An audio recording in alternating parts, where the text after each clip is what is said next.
Friends, நம்ம எடுத்துக்கிற உணவை வச்சு நம்ம உடல்ல கொழுப்பு சேருது. ஜங்க் ஃபுட் எடுத்துக்கிட்டு, ஆல்கஹால் எடுத்துக்கிட்டு, வேலைக்கு சாப்பிடாம சரியா தூங்காம இந்த மாதிரி ரகரகமான பிரச்சனையால நம்ம உடல்ல சேர்ந்திருக்கிற கொழுப்பு நமக்கு பெரும் வியாதிகளை ஏற்படுத்துது. சோ அதனால நமக்கு ஃபேட்டி லிவர் பிரச்சனை ஏற்படுது. இந்த ஃபேட்டி லிவர் பிரச்சனை வந்துச்சுன்னா எந்த மாதிரியான முன்னெச்சரிக்கைகளை நம்ம ஃபாலோ பண்ணணும், இந்த விஷயங்களை இந்த வீடியோல பூர்த்தியா பார்க்கலாம். சோ வீடியோவை எங்கேயுமே ஸ்கிப் பண்ணாம கடைசி வரைய பாருங்க ஃப்ரெண்ட்ஸ். நம்ம சேனலை இப்பதான் ஃபர்ஸ்ட் டைம் பாக்குறீங்கன்னா சப்ஸ்கிரைப் பண்ணி பக்கத்துல இருக்கிற பெல் ஐகானையும் கிளிக் பண்ணுங்க. அதனால நாங்க போடுற ஒவ்வொரு வீடியோவும் உங்க போன்ல தான் முதல்ல கிடைக்கும். ஃப்ரெண்ட்ஸ், நம்ம உடல்ல ரெண்டாவது முக்கியமான உறுப்பு கல்லீரல். நம்ம சாப்பிடுற உணவை ஜீரணம் பண்ணி புரோட்டீன், விட்டமின், குளுக்கோஸா மாத்துது. ஹீமோகுளோபின் உற்பத்திக்கு முக்கியமான பங்கு வகிக்குது. இன்னும் ரத்தத்துல இருக்கிற கெட்ட கொழுப்பை வெளியில அனுப்புது. நம்ம கல்லீரல்ல கொழுப்பு 5% மேல இருந்துச்சுன்னா ஃபேட்டி லிவர் ஏற்படுது. ஃபேட்டி லிவர் பிரச்சனை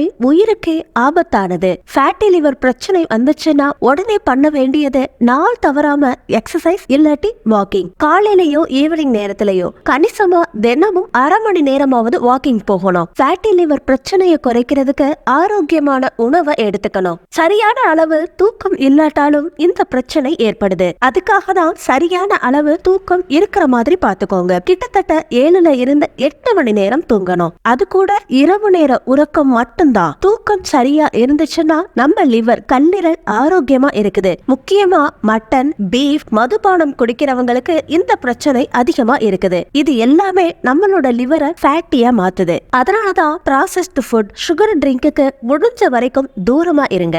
அதே மாதிரி ஒவ்வொரு நாளும் நம்ம கல்லீரல்ல சேர்ற கொழுப்பை குறைக்கிற நல்ல உணவை பத்தி தெரிஞ்சுக்கலாம். ஃபேட்டி லிவரால கஷ்டப்படுறவங்க பப்பாளி பழத்தை எடுத்துக்கிறது நல்லது. பப்பாளி பழத்துல இருக்கிற சத்துக்கள் நம்ம கல்லீரல்ல இருக்கிற கொழுப்பை கரைக்குது. அதனால ஒவ்வொரு நாளும் 1 கப் அளவுக்கு பப்பாளி பழத்தை எடுத்துக்கோங்க. இது தினமும் கொழுப்பை கரைக்குது. கொஞ்சமா நெல்லிக்காய் சாரோட தேனை கலந்து குடிங்க. இந்த மாதிரி செய்யறதால ஃபேட்டி லிவர் பிரச்சனையே வராது. கொழுப்பை கரைக்குது. ஒவ்வொரு நாளும் வெதுவெதுப்பான பாலோட ஒரு சிட்டிகை மஞ்சள் தூளை கலந்து குடிங்க. இந்த மாதிரி பண்ணாலும் நல்ல ரிசல்ட் கிடைக்குது. ஒவ்வொரு நாளும் கணிசமா 20 நிமிஷமாவது எக்ஸசைஸ் பண்ணணும். தண்ணிய அதிகமா குடிங்க.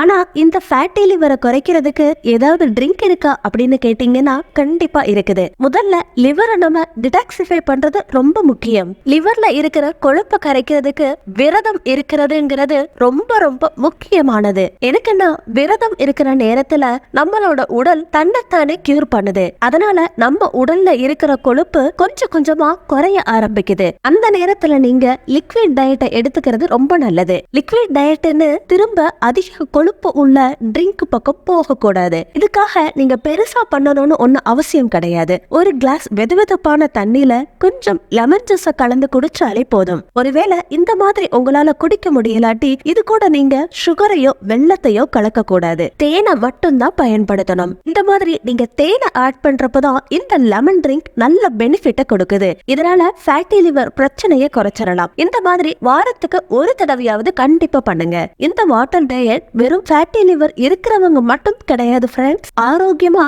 எந்த நோயும் இல்லாதவங்க கூட இந்த லிக்விட் டயட்டை வாரத்துக்கு ஒரு தடவை பண்ணீங்கன்னா எந்த நோயுமே நம்ம பக்கத்துல கூட வராது. அதே மாதிரி வாரத்துல இன்னொரு நாள் பூர்த்தியா வெஜிடபிள் சாலட் எடுத்துக்கிறது ரொம்ப நல்லது. அதே மாதிரி ஃப்ரூட் சாலட் கூட நீங்க எடுத்துக்கலாம். ஃபேட்டி லிவர் பிரச்சனை இருக்கிறவங்க ஒயிட் ரைஸ் குறைக்கிறது ரொம்ப நல்லதுங்க. உடனே சப்பாத்தி, பூரி, புல்கா பக்கத்துல போகாதீங்க. ராகி, கம்பு, சோளம் இந்த மாதிரி சிறுதானியத்தால பண்ண உணவுகளை எடுத்துக்கோங்க. அதனாலதான் junk food, processed food, sugar drink பக்கத்துல போகாம பச்சை காய்கறிகள், பழங்கள் அதிகமா எடுத்துக்கிறப்போ நம்ம லிவர்ல இருக்கிற கொழுப்பு கரைஞ்சு ஃபேட்டி லிவர் பிரச்சனையே இருக்காது. இதுதான் ஃப்ரெண்ட்ஸ் இன்னைக்குரிய வீடியோ. இந்த வீடியோ உங்களுக்கு பிடிச்சிருந்ததுன்னா லைக் பண்ணி உங்க நண்பர்களுக்கு ஷேர் பண்ணுங்க. இந்த வீடியோல ஏதாவது டவுட்ஸ் இருந்துச்சுன்னா கீழே இருக்கிற கமெண்ட் பாக்ஸ்ல சொல்லுங்க. நான் உங்களுக்கு கண்டிப்பா ரிப்ளை பண்றேன். அடுத்த ஒரு இன்ட்ரெஸ்டிங்கான யூஸ்ஃபுல்லான வீடியோவோட நான் உங்களை மீட் பண்றேன். Until then, take it, bye.